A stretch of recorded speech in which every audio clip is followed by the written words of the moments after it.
Dear students, अभी तक first year की काफ़ी वीडियोस डाली जा चुकी हैं। सेकेंड ईयर की ये फर्स्ट वीडियो है। आपके 2 पेपर हम कंप्लीट करा चुके थे। कंप्लीट यानी लगभग 3 या 4 यूनिट दोनों में हो गई थी। अब आपका इसका थर्ड पेपर जो बिल्कुल भी नहीं हुआ है, उसकी कुछ यूनिट्स हम स्टार्ट करते हैं। इसमें आपका थर्ड पेपर है statics and dynamics. Statics and dynamics. तो स्टैटिक्स एंड डायनामिक्स में सबसे पहले हम जो आपको आसान पड़ेगा वो है आपका डायनामिक्स। क्या है? डायनामिक्स यानी गति विज्ञान। अब जैसे आप अवकलन एवं समाकलन जब पढ़ते हो तो सबसे पहले उसके फॉर्मूले पढ़ते हो। तो सबसे पहले हम इसमें जो यूनिट में जो इसका फर्स्ट चैप्टर है वो चैप्टर केवल फॉर्मूले बेस्ड है, यानी यहाँ से जो प्रश्न आएगा वो आपका आधे या 1 नंबर का मिलेगा, लेकिन इसके जो फॉर्मूलेज हैं वो हमें आगे के सारे जो है चैप्टर्स में काम आएंगे। तो इसलिए हम सबसे पहला चैप्टर स्टार्ट करते हैं। आपका फर्स्ट चैप्टर ये है, आपका फर्स्ट चैप्टर वेग एवं त्वरण। कौन सा है? वेग एवं त्वरण। वेग एवं त्वरण में सबसे पहली आती है अपनी सरल रेखीय गति। सरल रेखीय गति। सरल रेखीय गति में, सरल रेखीय गति से हमारा क्या तात्पर्य है? हम एक डायग्राम से द्वारा सरल रेखीय गति को समझते हैं। यानी ये आपका कोई निश्चित बिंदु O है, निश्चित बिंदु O है और ये किरण आपकी OX द्वारा प्रदर्शित की जाती है। मान लीजिए कि कोई कण, मान लीजिए कोई कण इस OX रेखा के अनुदिश गतिशील है। यानी OX रेखा के अनुदिश गतिशील से मतलब क्या है? यानी कण इस रेखा की दिशा में आगे गतिमान हो रहा है, इस रेखा की दिशा में आगे गतिमान हो रहा है। अब यदि जो है OX लाइन पर कोई 2 बिंदु, पहला बिंदु P और दूसरा बिंदु कैपिटल Q ले लिया जाए, पहला बिंदु P और दूसरा बिंदु कैपिटल Q ले लिया जाए, तो यदि किसी कण को बिंदु O से P तक पहुंचने में समय T लगता है, O से P तक पहुंचने में समय T लगता है, और O से P तक पहुंचने के लिए O से P तक पहुंचने के लिए कण माना स्मॉल x दूरी तय करता है। O से P तक पहुंचने के लिए माना कण स्मॉल x दूरी तय करता है।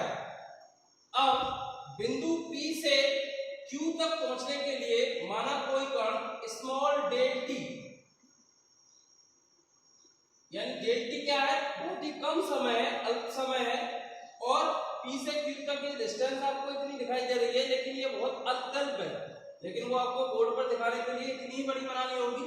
अत्यल्प का मतलब ये बहुत जो है नगण्य के बराबर है। डेल t आपकी बहुत नगण्य राशि होती है, और ये इस डेल t समय में माना बहुत ही नगण्य दूरी डेल x तय करता है, बहुत ही नगण्य दूरी डेल x तय करता है।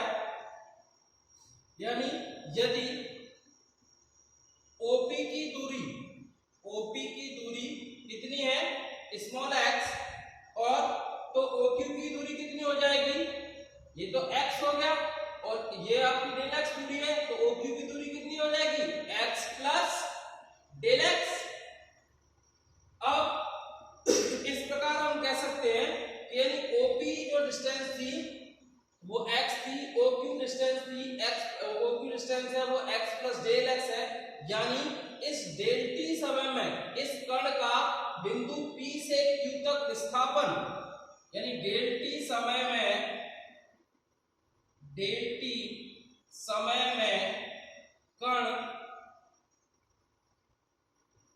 का बिंदु P से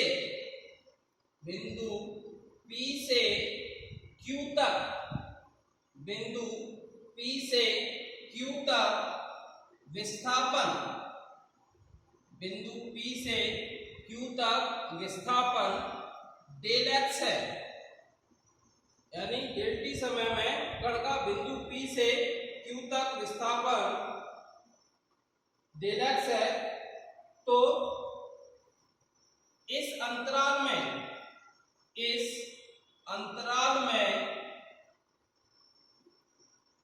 कण का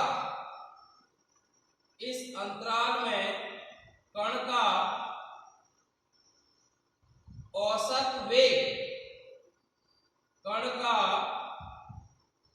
इस अंतराल में कण का औसत वेग कितना हो जाएगा, del x upon del t।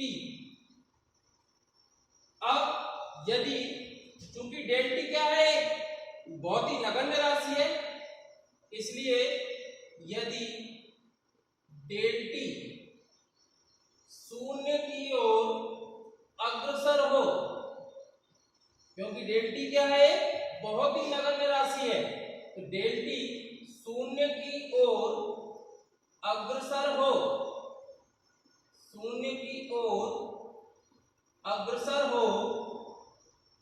Del t शून्य की ओर अग्रसर हो, तो वेग की परिभाषा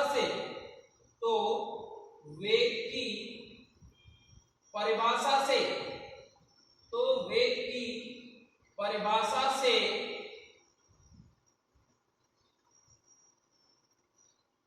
कण का बिंदु P पर वेग, क्या हो जाएगा, हम लिमिट यूज कर रहे हैं, del t tends to 0, del x upon del t। अब यदि हम वेग को कैसे प्रदर्शित करते हैं, स्मॉल v से, अब यदि कण का वेग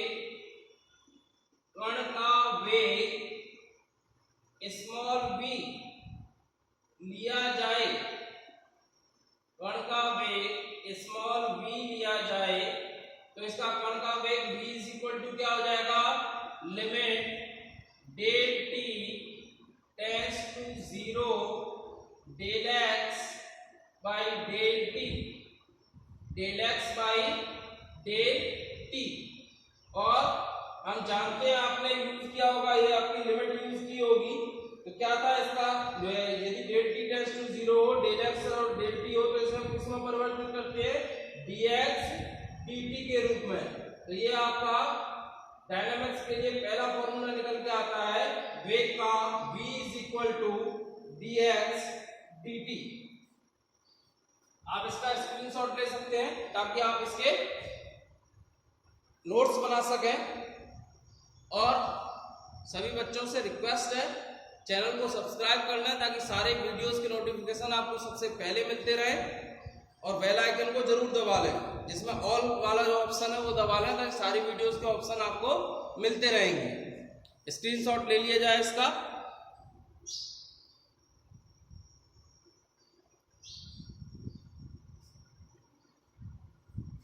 अब नेक्स्ट इसका त्वरण की बात करते हैं। तो त्वरण के लिए हम थोड़ा आगे बढ़ेंगे इसमें।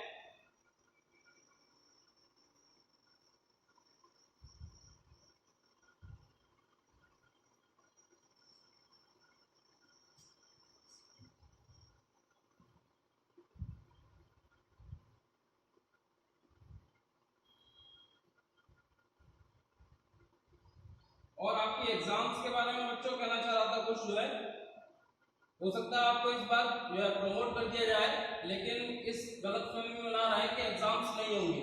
प्रमोट करने के बाद भी जैसे ही स्थिति सामान्य होगी उस वक्त आपके एग्जाम अवश्य होंगे। तो इसलिए पढ़ाई अपनी जारी रखें, घर पर बैठे बैठे वैसे भी टाइम पास नहीं होता होगा, तो इसलिए पढ़ाई करते रहें।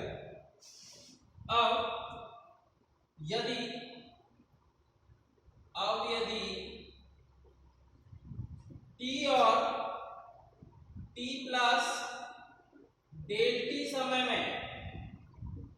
टी और टी प्लस डेल टी समय में कण का वेग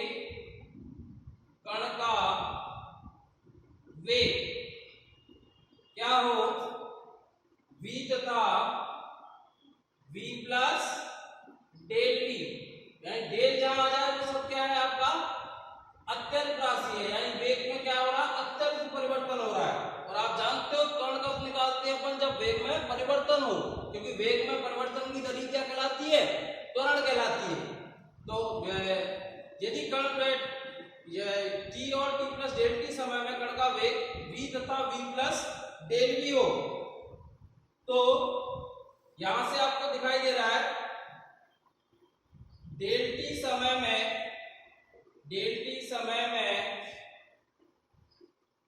वेग में परिवर्तन की दर, डेल टी समय में वेग में परिवर्तन की दर, परिवर्तन ये केवल पर अभी दर तो हम निकालेंगे, परिवर्तन दर तो अपना त्वरण हो जाएगा। परिवर्तन कितना हो रहा है, देखो यहाँ पर डेल टी समय में वेग में परिवर्तन जो है, टी समय पर वेग v है, टी प्लस डेल टी समय पर v प्लस डेल v है, तो डेल टी समय में कितना परिवर्तन हुआ, डेल v। अब यदि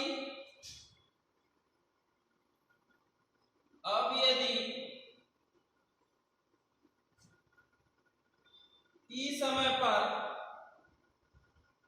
समय पर कण का त्वरण, टी समय पर कण का त्वरण स्मॉल f लिया जाए,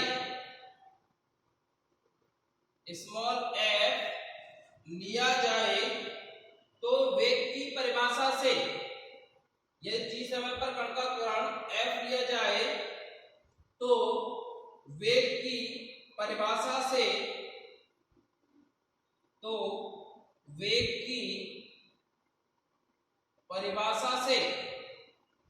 क्या होगा, तो वेग की परिभाषा से f is equal to T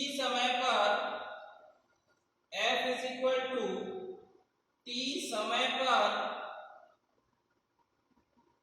कण के वेग में परिवर्तन की दर,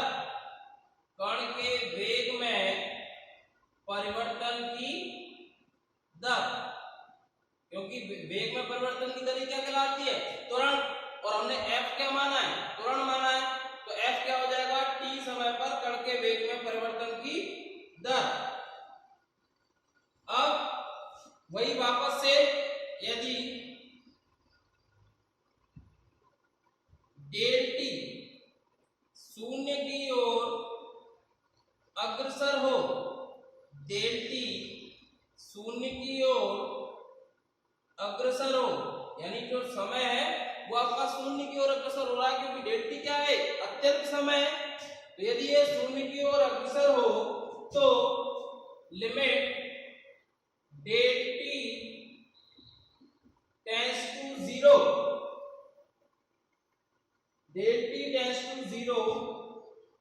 यानी डेल टी समय में परिवर्तन की दर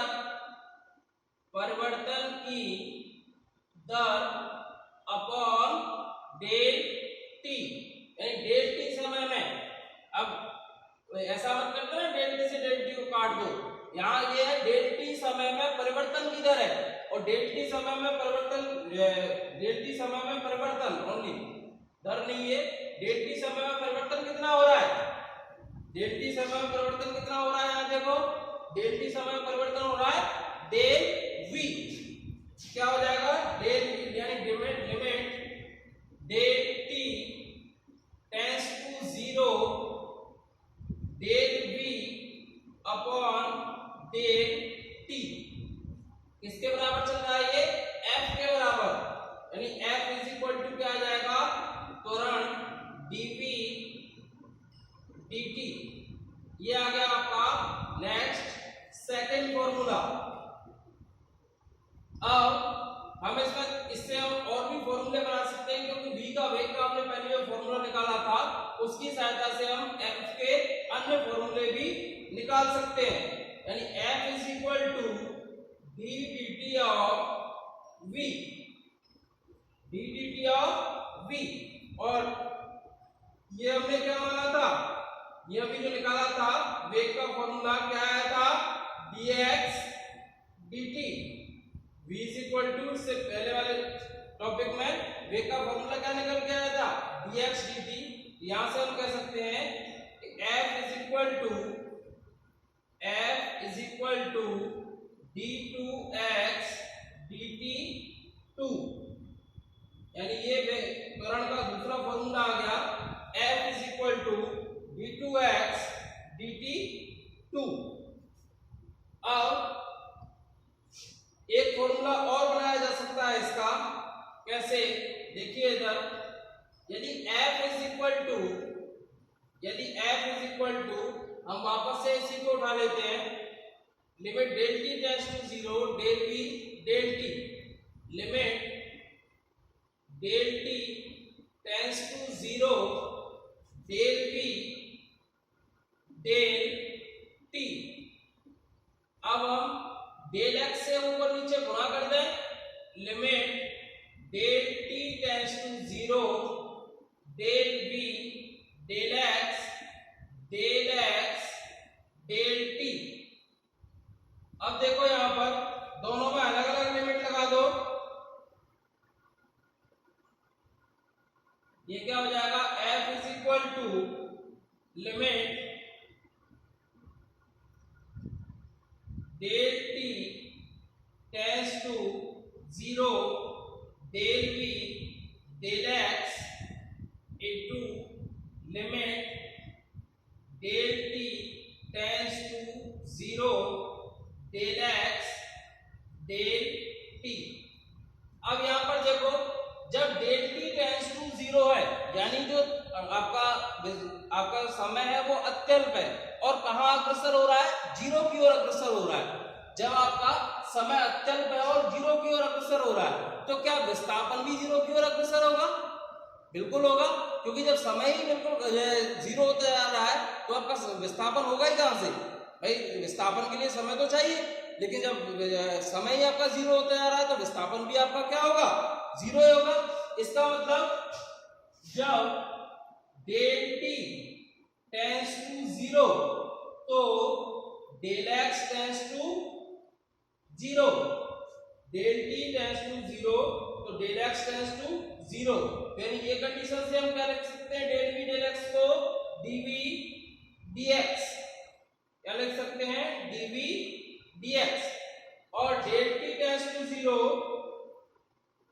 del t tends to 0, del x del t को क्या लिख सकते हैं हम, जब हमने पहले वाले टॉपिक में किया था, डेल x डेल t को क्या लिखा था, dx dt, dx dt। और अपने को आपको याद हो तो पहले टॉपिक में dx dt अपना क्या निकल के आया था, ये रहा यहाँ पर देख लो, v इज इक्वल टू क्या है, dx dt, तो dx dt की वैल्यू रख दो, तो f is equal to dv dx dot v, या f is equal to v dot dv dx। ये आपका नेक्स्ट फॉर्मूला आ गया त्वरण का, यानी त्वरण के हमने 3 फॉर्मूले निकाले, 1 2 और 3। आप इसे नोट्स बनाने के लिए स्क्रीनशॉट ले लें इसका, फिर हम नेक्स्ट आगे बढ़ते हैं इस टॉपिक में।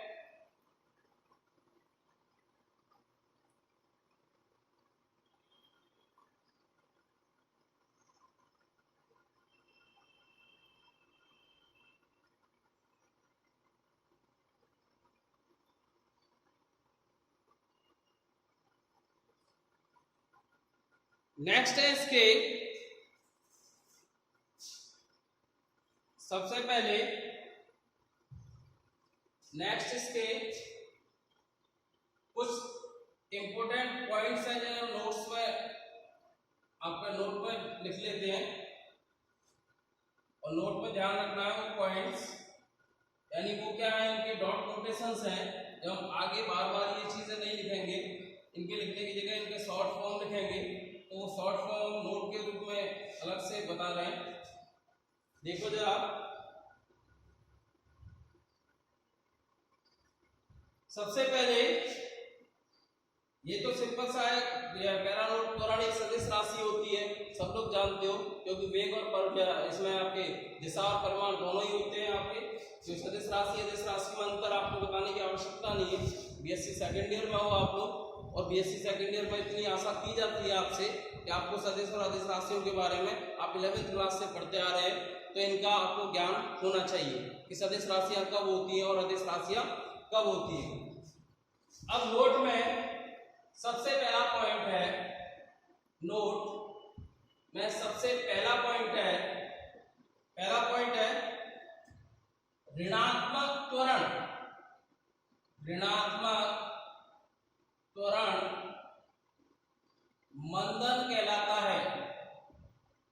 अब इस पॉइंट को समझें, ऋणात्मक त्वरण मंदन कहलाता है, यानी यदि किसी कण का जो त्वरण आ रहा है वो ऋणात्मक रूप में आपको प्राप्त हो रहा है, तो इसका मतलब वो क्या हो रहा है, उसका जो वेग है वो कम होता जा रहा है, और वेग कम होने की दर क्या कहलाती है, आपकी मंदन कहलाती है, क्योंकि वेग में परिवर्तन की दर तो त्वरण है, और त्वरण का ही एक रूप है आपका मंदन। यानी यदि आपका ये बढ़ता जा रहा है आपका, तो आपका त्वरण पॉजिटिव होगा यानी धनात्मक होगा, और घटता जा रहा है तो त्वरण कैसा होगा, यानी वेग अगर बढ़ता जा रहा है तो आपका त्वरण होगा आपका पॉजिटिव है, धनात्मक होगा, और यदि वेग घटता जा रहा है तो त्वरण कैसा होगा, ऋणात्मक होगा। अब चाहे वो वेग घटे या बढ़े, दोनों ही स्थितियों में वेग में परिवर्तन हो रहा है, तो दोनों ही स्थितियों में क्या कहलाएगा, वो त्वरण, क्योंकि त्वरण की परिभाषा क्या होती है, वेग में परिवर्तन की दर। तो ऋणात्मक त्वरण मंदन कहलाता है। सेकंड पॉइंट है इसका डॉट नोटेशन। डॉट नोटेशन यानी बिंदु संकेत। बिंदु संकेत यानी बिंदु संकेत के रूप में इनको जो फॉर्मूलेस निकाले हैं हमने, उनको कैसे व्यक्त किया जाता है। तो सबसे पहले dx dt को x के ऊपर एक डॉट लगाकर प्रदर्शित किया जाता है। dx dt को x के ऊपर एक डॉट लगाकर प्रदर्शित किया जाता है। d2x dt2 को x के ऊपर डबल डॉट लगाकर प्रदर्शित किया जाता है। अब इसका तीसरा पॉइंट है कि x डॉट एवं x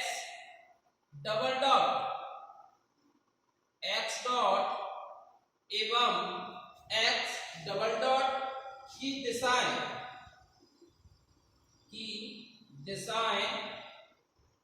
x की वर्तमान दिशा में होती हैं। वर्तमान दिशा में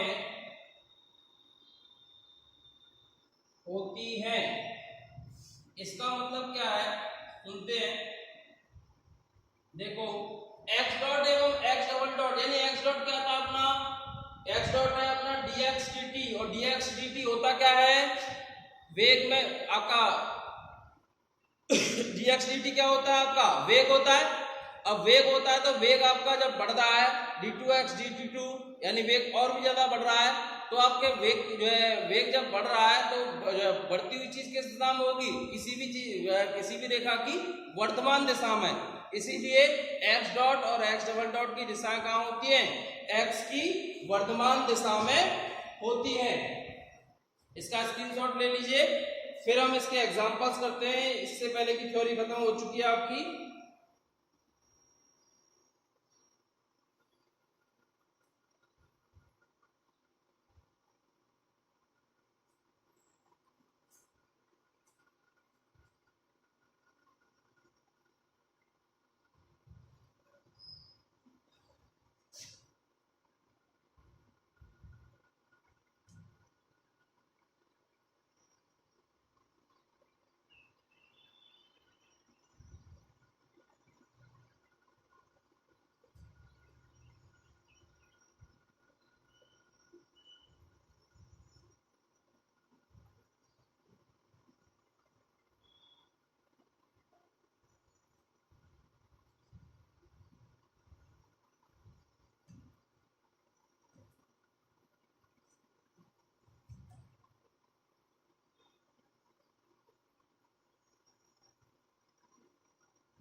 अब नेक्स्ट आता है इसका एग्जाम्पल नंबर 1।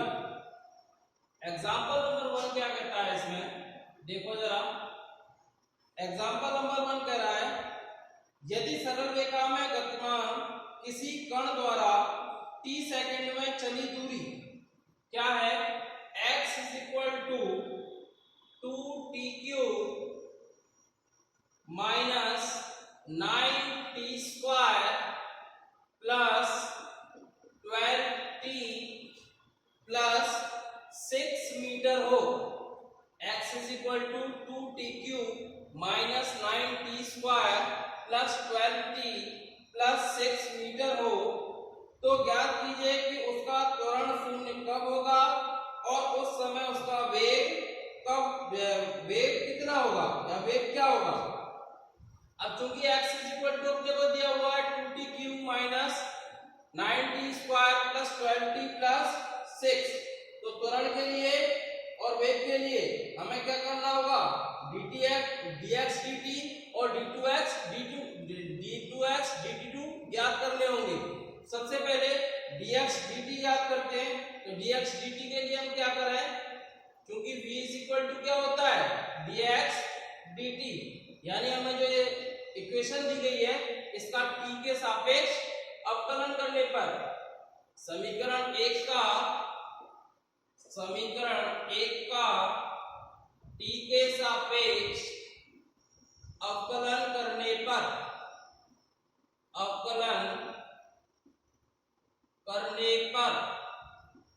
समीकरण 1 का t के सापेक्ष अवकलन करने पर, तो करो अवकलन dx dt, x का जब t के रेस्पेक्ट में करेंगे तो क्या हो जाएगा dx dt, 2 कांस्टेंट t³ का क्या हो जाएगा 3t² माइनस 9 कांस्टेंट t² का 2t प्लस 12 कांस्टेंट t का 1 प्लस 6 कांस्टेंट है इसका 0, यानी dx dt अपने पास क्या निकल के आ गया, dx dt 6t² minus 18t plus 12, ये क्या निकल के आ गया dx dt।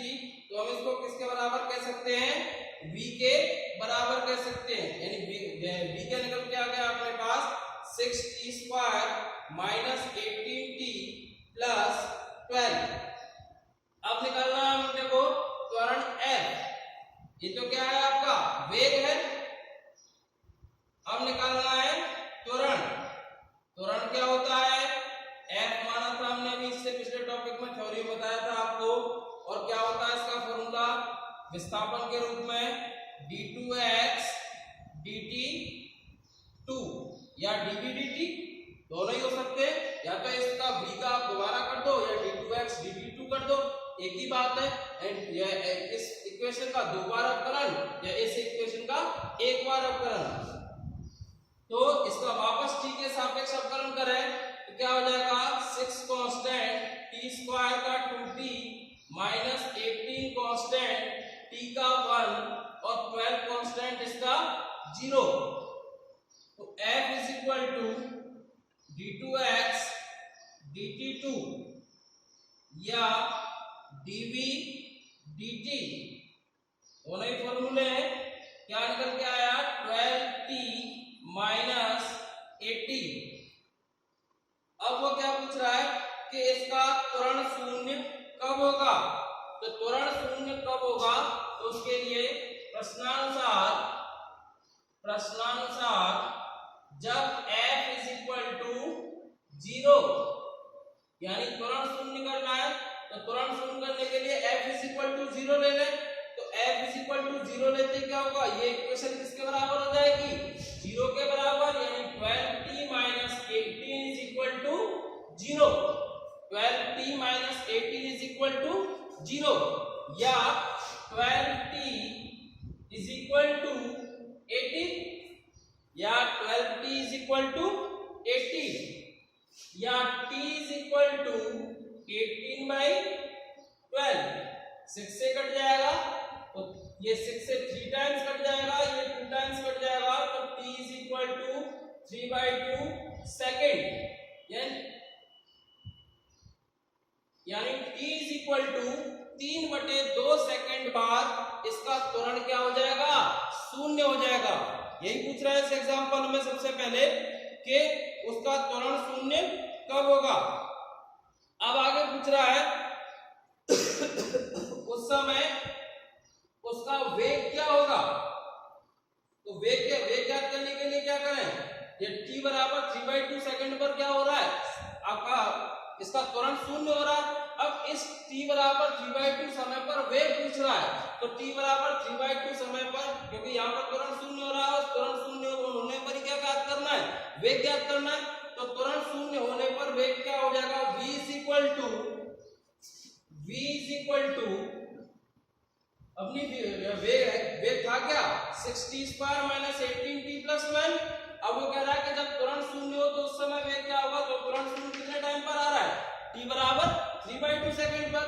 तो v is equal to 6 into t square, यानी t की वैल्यू कितनी है 3/2 का whole square minus 18 into 3/2 plus 12, 18 into 3/2 plus 12 solve करने से v is equal to 6 into 9/4 minus 2 से ये 9 टाइम्स कैंसिल, 9 into 3 27 प्लस 12, ये 2 से 3 टाइम्स, ये 2 से 2 टाइम्स, तो v इज इक्वल टू ये हो गया 27/2 माइनस के 27 प्लस के 12, कितने बचेंगे, माइनस के 15 बचेंगे। तो v इज इक्वल टू ये हो गया आपका एलसीएम ले लें 2, 27 माइनस 15 into 2 30, कितना बचा, v is equal to minus 3/2। तो v is equal to minus 3/2 metre पर सेकेंड क्या होगा, इसका वेग होगा। जब इसका त्वरण शून्य होगा तो इसका वेग v is equal to minus 3/2 metre प्रति सेकेंड होगा। स्क्रीनशॉट ले लीजिए इसका।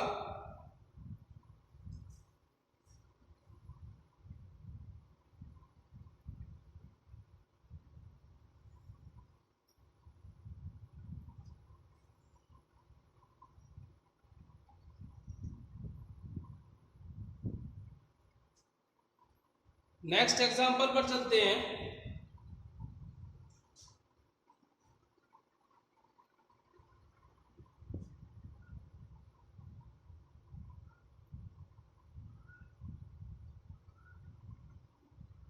नेक्स्ट है एग्जांपल नंबर 2। इस चैप्टर से आपको आगे के चैप्टर में बहुत हेल्प मिलेगी। इस चैप्टर को ये ना सोचें कि इसमें से एक आध नंबर का क्वेश्चन आएगा, लेकिन जैसे मकान के लिए नींव की बहुत मजबूत आवश्यकता होती है, वैसे ही ये डायनामिक्स की ये चैप्टर नींव है। इसलिए इस चैप्टर को ध्यान से पढ़ें, क्योंकि इनके सारे नोटेशन जितना भी हम जो भी कुछ प्रैक्टिस कर रहे हैं इसमें, वो सारी चीज़ें आगे काम आने वाली है। आप लोगों को शायद पता हो, लेकिन मैंने देखी है आपकी सारी बुक्स जो है, और आगे की यूनिट्स में इनका बहुत ज़्यादा उपयोग है। नेक्स्ट आता है आपका एग्जाम्पल नंबर 2। एग्जाम्पल नंबर 2 क्या कहता है, एक कण एक निश्चित बिंदु की ओर एक ऐसे वेग से गतिशील है जो कण की उस बिंदु से दूरी की किसी भी घात ग्रेटर देन इक्वल टू 1, यानी किसी भी घात, उसने ये नोटेशन दिया है कि वैल्यू क्या होनी चाहिए, ग्रेटर देन और इक्वल टू 1 होनी चाहिए, यानी उसकी घात या तो 1 हो या 1 से अधिक हो। तो किसी भी घात में तो आप 0 भी ले सकते हो, तो 0 की वैल्यू तो फिर 1 हो जाती है, तो फिर वो जो है एक संख्यात्मक मान हो जाता है। से दूरी की किसी भी घात के समानुपाती हो तो सिद्ध कीजिए कि कण इस बिंदु तक कभी नहीं पहुंचेगा। अब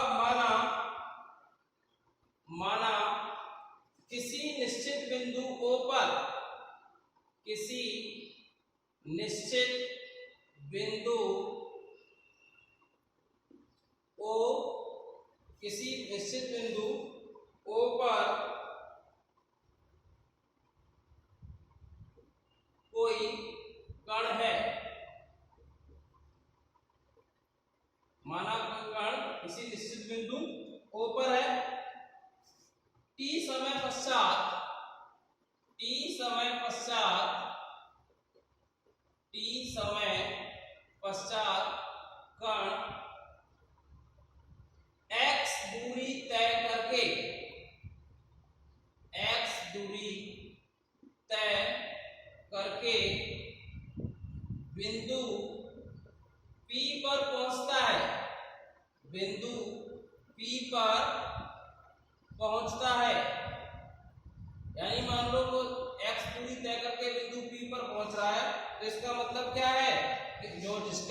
कण की उस बिंदु से दूरी उसकी किसी भी घात के समानुपाती है।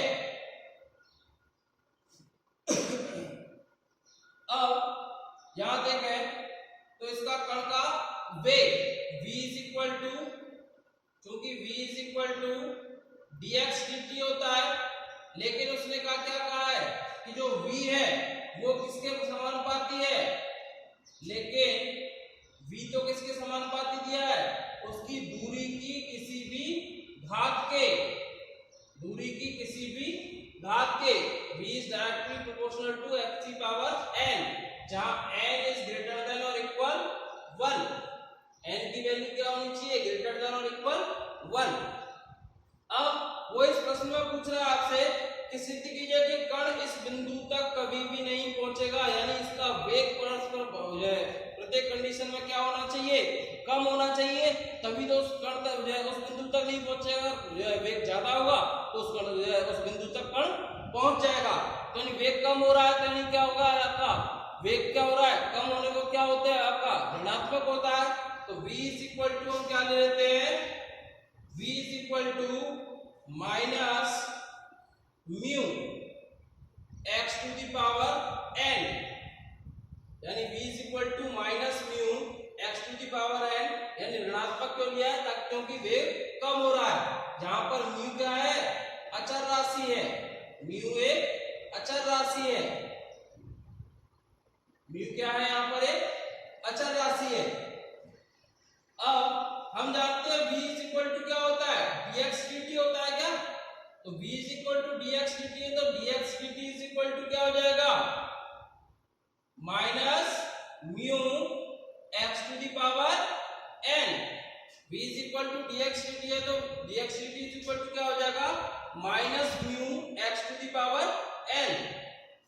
अब x की टर्म्स को इधर ले आओ तो dx अपॉन x की power n is equal to minus mu dt, minus mu dt। तो dx अपॉन x की power n is equal to minus mu dt।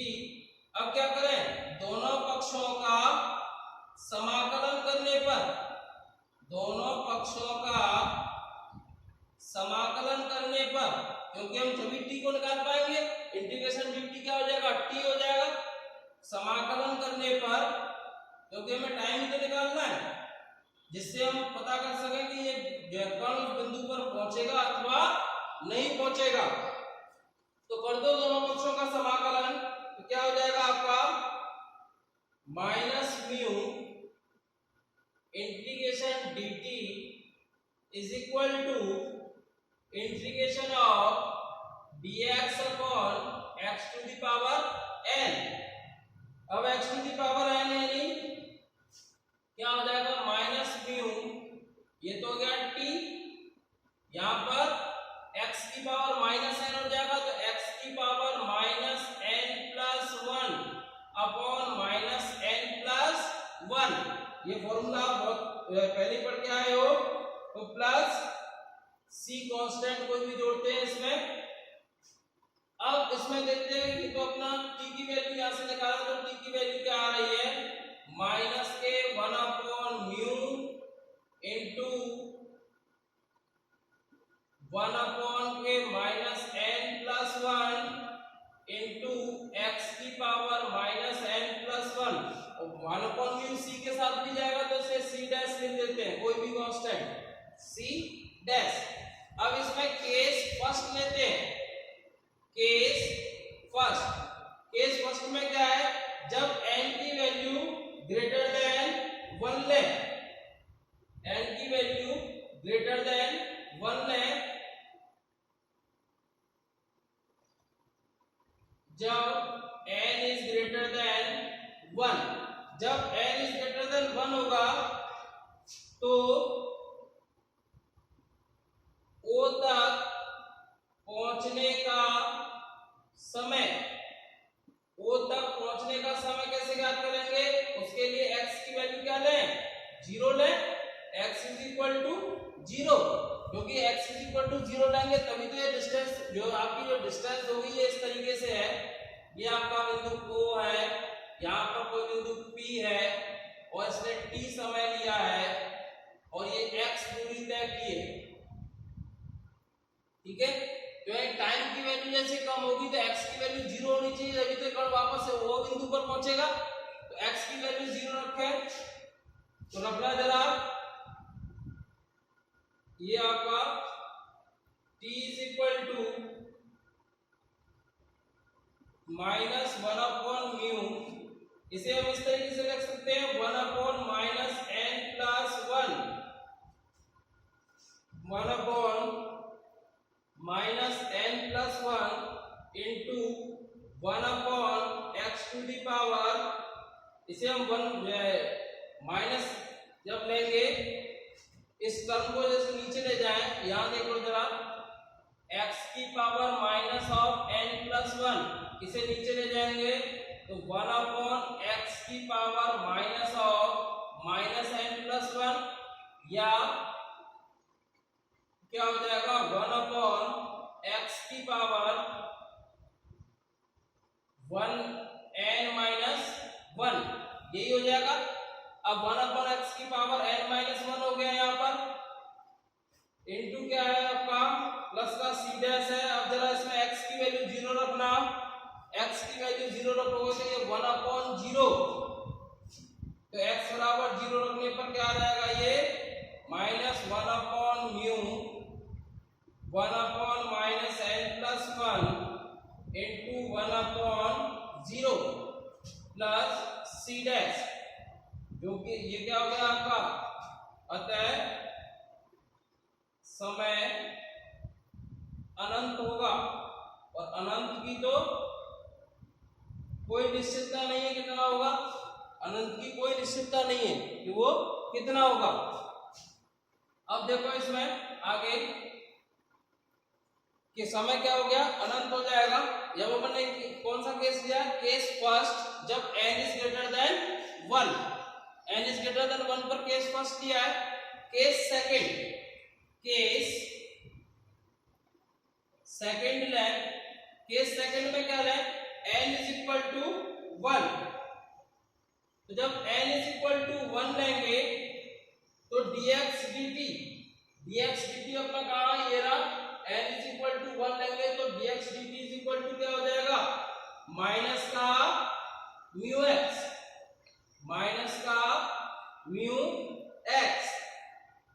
अब इसे वापस से सॉल्व करें, वही टाइम निकालना है यहां पर भी, तो dx upon x is equal to minus के म्यू dt। यहां पर भी अपने को क्या करना है, समय निकालना है, तो दोनों पक्षों का समाकलन करने पर, दोनों पक्षों का समाकलन करने पर, तो दोनों पक्षों का समाकलन करो, दोनों पक्षों का समाकलन करने पर, दोनों पक्षों का समाकलन करें तो integration of dx upon x is equal to minus mu integration dt, यानी इंटीग्रेशन dt ये तो हो गया आपका log x और ये क्या हो गया माइनस के म्यू t प्लस c, यहीं पे जोड़ दो log x प्लस c, तो माइनस के mu t is equal to log x plus c, या t is equal to minus के 1/μ log x plus minus 1/μ c में मल्टीप्लाई होगा तो इसको c डैश कर देते हैं, कोई भी कांस्टेंट। अब x की वैल्यू वापस से वही 0 रखें, x की वैल्यू क्या रखें, x बराबर 0 पर t बराबर क्या हो जाएगा, अनंत हो जाएगा, क्योंकि log 0 की वैल्यू क्या होती है, अनंत होती है। यानी इस स्थिति में भी क्या है, जो है टाइम अनंत होगा। यानी दोनों ही स्थितियों में समय, यानी अपन ने n इज इक्वल टू 1 लिया या n इज ग्रेटर देन 1 लिया, दोनों ही स्थितियों में समय क्या आ रहा है, अनंत आ रहा है। अतः हम कह सकते हैं कि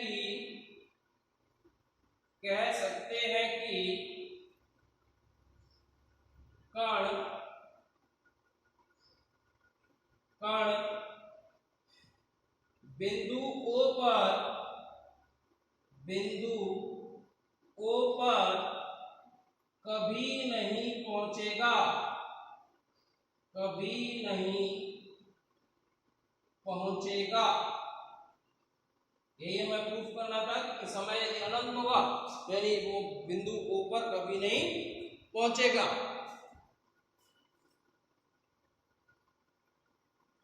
स्क्रीनशॉट ले लीजिए इसका। ये आपका एग्जांपल नंबर 2। एक एग्जांपल और है इसका। फिर उसके बाद नेक्स्ट हम समतल में कण की गति पढ़ेंगे, निर्देशीय अक्षों के समांतर वेग एवं त्वरण और अरीय तथा अनुप्रस्थ वेग एवं त्वरण, स्पर्श रेखीय तथा अभिलंबिक वेग एवं त्वरण। ये सारे वेग और त्वरण आपको स्पर्श रेखीय, अभिलंबीय, अभिलंबिक, अरीय, अनुप्रस्थ, ये सभी आपको आगे जैसे हम जिससे नेक्स्ट चैप्टर है अपना सिंपल हार्मोनिक मोशन, सरल आवर्त गति। तो सरल आवर्त गति में जब हम पढ़ेंगे तो ये सारे टॉपिक्स यानी जितने भी हम पढ़ रहे हैं फिलहाल ये सब आपको काम आने वाले हैं। जब ये सब काम आ जाएंगे तो आपको इन सबको बड़े ध्यान से पढ़ना है ताकि इनके सहायता से ही आप आगे के चैप्टर्स को आसानी से पढ़ पाओगे। और इस बुक को ज़्यादा टफ समझने की आवश्यकता नहीं है, थोड़ा सा ध्यान दोगे, बहुत इजी बुक है और आसानी से इसे पढ़ पाओगे। तो इसलिए इस बुक में ज़्यादा टेंशन लेने की आवश्यकता नहीं है, धीरे धीरे पढ़ते चलो। डेली आपको वीडियोस आज से स्टार्ट हो गई है और वीडियोस आपको डेली सेंड होती जाएंगी। तो इन वीडियोस को आप पढ़ते रहें और इनको रिवाइज करते रहें। नोट्स जरूर बनाते चला। मैं पहले कह रहा हूँ इनके नोट्स बनाओगे तभी आप जब तक हैंड रिटन अपने हाथ से नहीं करोगे तब तक आपके दिमाग में ये सारी चीज़ें नहीं जाएंगी। केवल वीडियो देखने से सारी चीज़ें अगर संभव होती तो इतना आसान नहीं था, इसलिए इनके नोट्स जरूर बनाते चलें, ठीक है। और कोई भी क्वेरी हो तो मेरा पर्सनल नंबर है आप सबके पास, ग्रुप में दिया हुआ है, मुझसे कॉल करके पर्सनली आप पूछ सकते हो।